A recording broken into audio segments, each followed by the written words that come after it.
নতুন আরেকটা দল আসছে, ওদের নতুন মার্কাও একটা আসছে আমাদের সামনে, তাই না? রফিকি দাঁড়িপাল্লা। আগে যে কোনো ভোটে দুইটা প্রধান পক্ষ রাখতো, তাই না? নৌকা আর ধানের শীষ, ঠিক তো? আমরা কেউ কেউ নৌকায় থাকতাম, কেউ ধানের শীষে থাকতাম।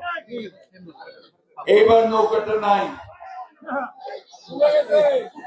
যাই হোক, বিভিন্ন কারণে আমাদের রাজনীতিতে বিভিন্ন রকম সমস্যার কারণে আমাদের এই নৌকা এবার আমাদের কাছে নাই। এখন ভোট তো দিবা হবে নাকি? ভোট দিবা হলে কোন থেকে আপনারা বাঁচবেন? নতুন আরেকটা দল আসছে, ওদের নতুন মার্কাও একটা আসছে আমাদের সামনে, তাই না?